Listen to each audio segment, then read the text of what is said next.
Welcome back, everyone. I'm really excited about today's deep dive because we're moving into Book 11 of Marcus Aurelius's Meditations. Yeah, it's like after all that decluttering we tackled in book 10, we're ready to upgrade to something even more powerful, right? Optimizing our mind. Exactly. It's like Marcus Aurelius is guiding us on this journey of self-improvement, right? First, we decluttered our external world, and now it's time to, fine-tune our most valuable tool, our rational soul. Okay, yeah, rational soul. Let's break that down a little bit. When he says rational soul, what does he actually mean? It sounds a little abstract. It does. I mean, it's not just about, making to-do lists or solving logic puzzles, right? Right, it's much bigger than that. He's talking about that part of us that thinks, reasons, and makes choices, our mind, our consciousness, that spark that makes you you. And what he's saying in book 11 is that this rational soul, this mind of yours, is inherently powerful, like it's capable of incredible things. So it's more about, connecting to the universe, like that Stoic concept of nature, the interconnectedness of everything. Exactly. He sees the rational soul as our link to that universal order. It's the tool we use to understand it and to live in harmony with it. Okay, but how does our rational soul help us tap into that? Well, Marcus Aurelius believes our ability to reason is what allows us to perceive and understand nature. Think of it like our internal compass guiding us toward what's natural, what's good. So we're using our minds to decode the universe, like a scientist studying the laws of nature. Exactly. But here's the thing. In this case, the laboratory is our own mind. And the subject we're studying is our rational soul. And there's a really great quote in Book 11 that highlights this connection. Every man is first of all himself, but further also he is a part of the universe. He then, who does not understand this constitution, is a stranger to the universe. But he also is a stranger who does not understand what takes place in the city. Okay, hold on. That's a lot to unpack there. He's saying we have to understand ourselves and our place in the universe. Exactly, and that if we don't, we become strangers to both. We're disconnected from the bigger picture. That makes me think of someone who is so caught up in their own little world that they miss the beauty and complexity of everything around them, like they're living in a bubble. Yeah, and Book 11 is all about bursting that bubble, expanding our awareness, using our rational soul to connect with something bigger. So it's not just self-improvement for its own sake, but about becoming better citizens of the universe. Exactly. And that actually leads to another big theme in Book 11, virtue. Remember, virtue is the ultimate good for Stoics. It's about living in accordance with reason, with nature. Right, we've talked about that a lot throughout meditations, but how does Book 11 approach it differently? Well, he really emphasizes the role our rational soul plays in actually developing virtue. It's like our mental gym, the training ground where we build our moral strength. I love that. We're using our minds to pump philosophical iron. But how do we actually do that? How do we exercise our rational souls? He gives us some specific techniques in Book 11, but before we jump into those, there's this quote that really captures what he's saying about virtue and the rational soul. It's a bit long, but stick with me. What then is that which is able to conduct a man? One thing and only one, philosophy. But this consists in keeping the demon within a man free from violence and unharmed, superior to pains and pleasures, doing nothing without purpose, nor yet falsely and with hypocrisy, not feeling the need of another man's doing or not doing anything, and besides accepting all that happens and all that is allotted as coming from thence, wherever it is, from whence he himself also is, and finally, waiting for death with a cheerful mind, as being nothing else than a dissolution of the elements from which every living being is compounded. Whoa, that's kind of Stoic mission statement. What really jumps out at me is the demon within a man. What's he referring to there? And that's actually a fascinating concept, and we'll explore it more deeply later on. But basically, it's like our inner guide, the voice of reason inside each of us. It's very closely connected to our rational soul, pushing us towards virtue and wisdom. So it's like our own personal philosopher whispering in our ear. Exactly. And Marcus Aurelius believed that by listening to that inner guide, by cultivating our rational soul, we could achieve true inner peace and fulfillment, even amidst all the chaos of the world. And that reminds me of another core Stoic principle we've talked about, being indifferent to external events. Yes, and Book 11 really leans into that concept. Marcus Aurelius seems really focused on helping us build resilience to external challenges. He keeps hammering that point home, doesn't he? But why do you think it's so important, especially in Book 11? Well, because if we're going to actually cultivate our rational souls and live virtuously, we need to develop a certain level of detachment from things we can't control. Right? Otherwise, we're just constantly at the mercy of external events, getting tossed around by every wave, right? Exactly. We need to develop what I like to call a philosophical Teflon coating. Let those external things just slide right off. I love that. It's like those noise-canceling headphones that block out all the distractions. We need to create that mental space where our rational soul can thrive, free from the noise and chaos of the world outside. Exactly. And he actually gives us some great advice on how to do that. He says, wipe out thy imagination, stop the pulling of the strings, confine thyself to the present. So control your thoughts, focus on the now, and don't let the outside world dictate how you feel. It sounds simple, but I bet it takes a lot of practice. It definitely does. But remember, cultivating the rational soul is a journey, not a destination. And Book 11 is like this roadmap for that journey, full of practical techniques and profound insights. Speaking of insights, I noticed that even though this book is all about the rational soul, he still finds a way to weave in his favorite theme, time and impermanence. Ah, yes. Stoic peanut butter and jelly, it always goes together. But it makes sense, right? If we're really going to embrace this power of our rational soul, we have to do it with that awareness of, the finite nature of time. Make each moment count. He even addresses death directly, saying, despise not death, but welcome it, since nature wills this too, for it is one of the things willed by nature. Yeah, it's a reminder that even though our rational soul is this powerful thing, it still exists within the context of a limited lifespan. We're part of this larger cycle. Exactly, and that acceptance can actually be a source of strength that urges us to live more fully, make the most of the time we have. So how does he suggest we do that? How do we actually cultivate our rational souls and put these principles into practice? Well, he offers some very specific techniques in Book 11, and one of the big ones is intellectual contemplation. He was a huge believer in the power of deep thought reflection. So it's not just about passively reading these Stoic texts, but like actively engaging with the ideas, wrestling with them, really internalizing them. Exactly. He wants us to delve into these concepts, to challenge our own assumptions, and to develop a really deep understanding of our own rational nature. And there's that quote, I think it really captures this perfectly. Let the part which leads and governs in thee be undisturbed in the movements of the flesh, whether of pleasure or of pain. And let it not be blended with these, but let it circumscribe itself and restrain these movements to their proper parts. But when these affections do rise up to the mind by reason of a sympathetic union of body and soul, then thou must not strive to resist such sensations, for they are natural.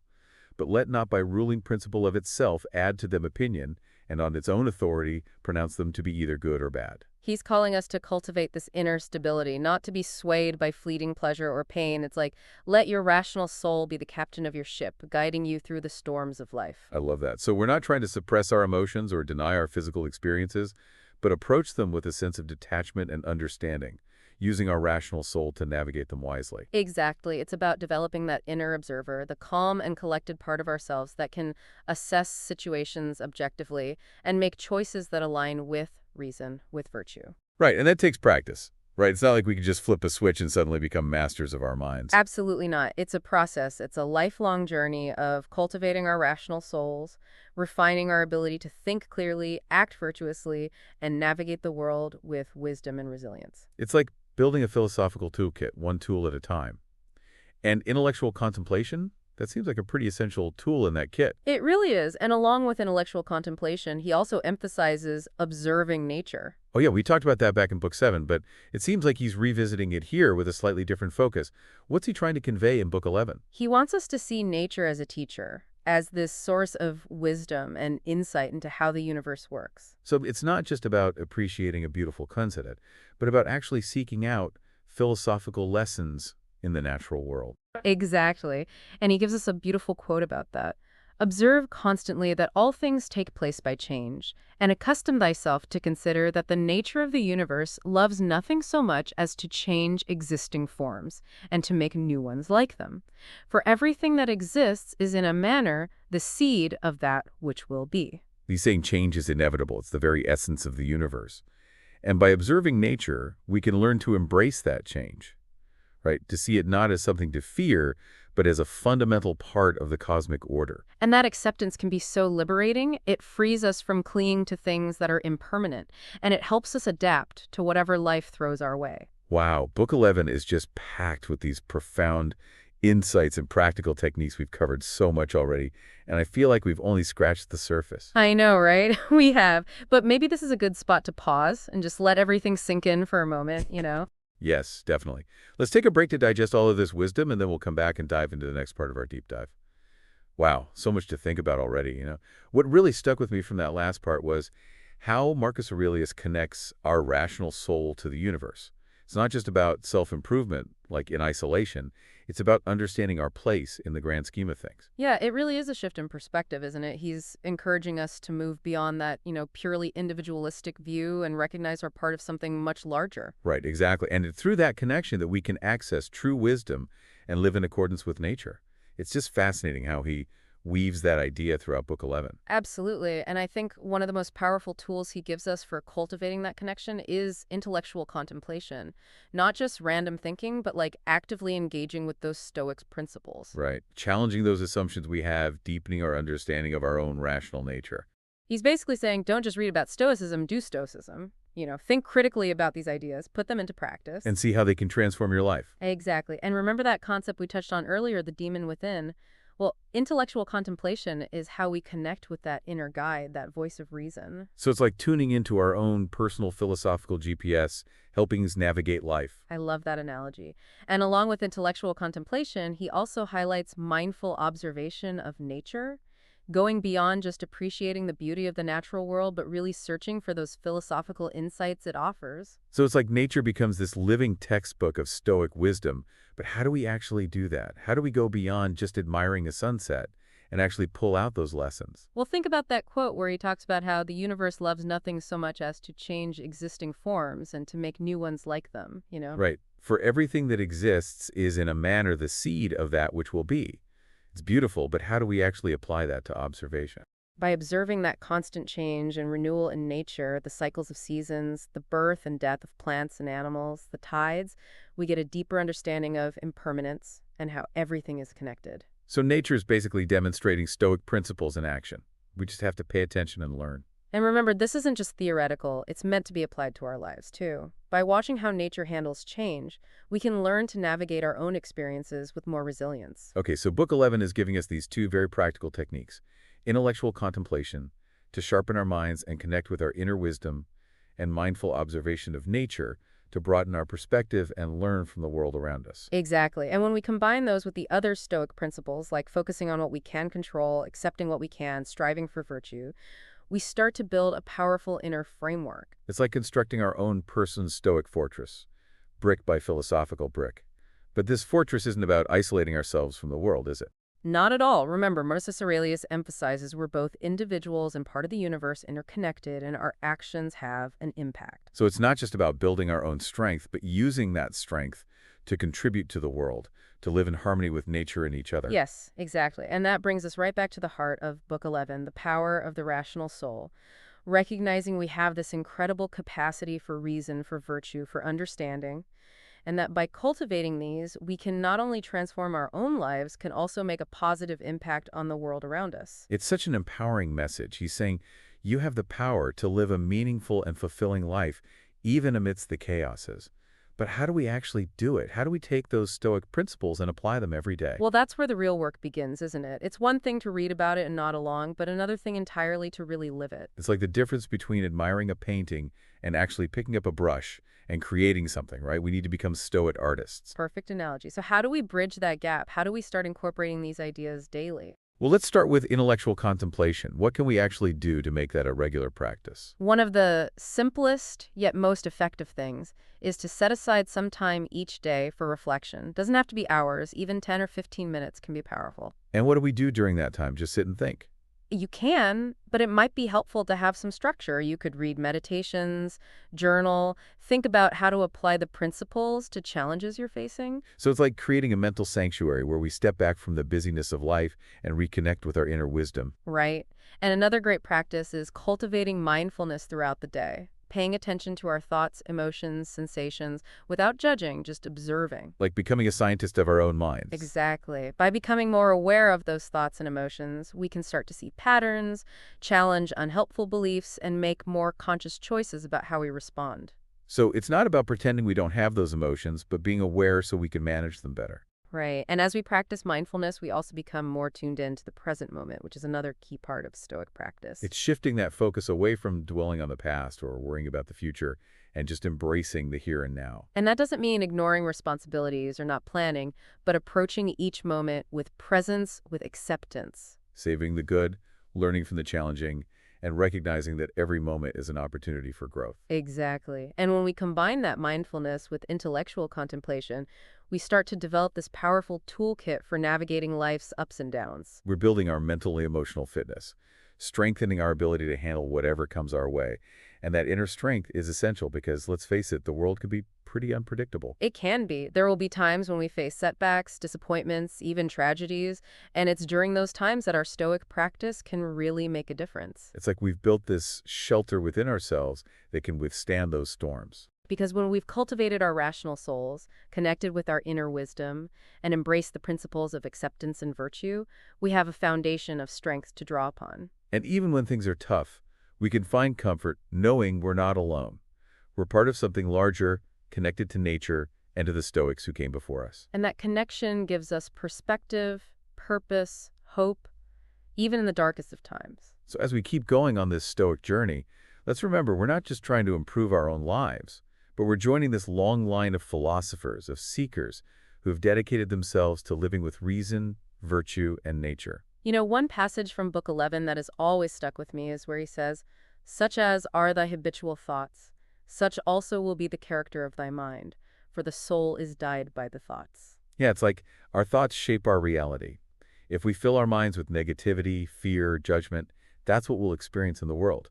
But if we cultivate kindness, compassion, gratitude, our world will reflect that back. We're planting seeds in our minds, and those seeds will grow into the reality we experience. So it's a choice, right? We can choose to nurture the thoughts that empower us, or we can let our minds get overrun with negativity and self-doubt. It's like tending a garden within ourselves, cultivating the qualities that allow us to flourish. And just like a gardener has to weed out the harmful plants, we need to be mindful of the thoughts and beliefs that are holding us back. So it's a process of self-awareness, self-reflection, and conscious choice. And the more we engage in that process, the more we align ourselves with that Stoic ideal of living in accordance with reason and virtue. It's about taking ownership of our inner world, mastering our minds, and creating a life that reflects our deepest values. Right. And this is a journey that takes time, effort, commitment. There will be times we stumble, we fall back into old patterns. But the key is to keep practicing, keep learning, and keep striving to embody these principles in our daily lives. The goal isn't to achieve some perfect state, but to live each day with wisdom, courage, and virtue, no matter what. Embracing the journey with all its ups and downs, and using our rational souls to navigate it with grace and purpose. And as we continue exploring meditations, I have a feeling we'll find even more insights and practices that can help us on that path.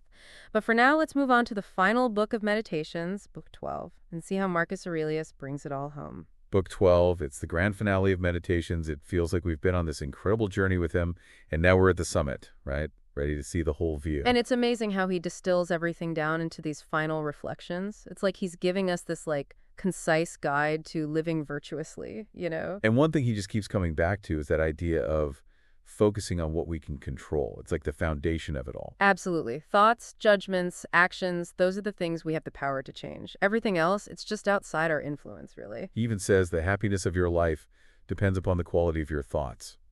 So it's not about controlling external events, but mastering our own inner world. That's where true freedom comes from. Right, and that mastery comes from aligning ourselves with reason and virtue, choosing those thoughts and actions that are in harmony with our rational nature. So we can't always control what happens to us, but we can always control how we respond.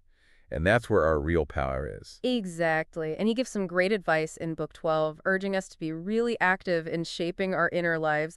There's that line, waste no more time arguing about what a good man should be one. Yeah, it's like a call to action. Stop theorizing and just do it, Live virtuously every day. It's a reminder that Stoicism isn't just about understanding it intellectually, it's about actually living it. And he goes on to say, you have power over your mind, not outside events. Realize this and you will find strength. It's simple, but so powerful.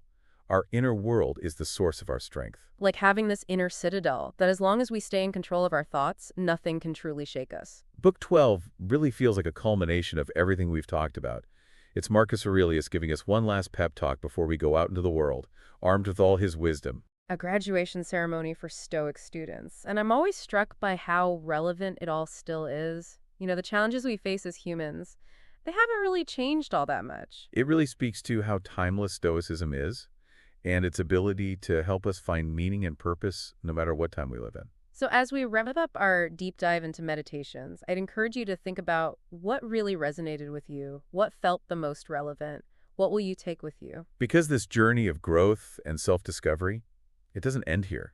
It's a lifelong process of cultivating our rational souls and striving to live each day with wisdom and virtue. May the insights we've uncovered together serve as a guide on your journey. Thank you so much for joining us on this deep dive into meditations. We've only just begun to explore it, but hopefully we've inspired you to keep learning and growing.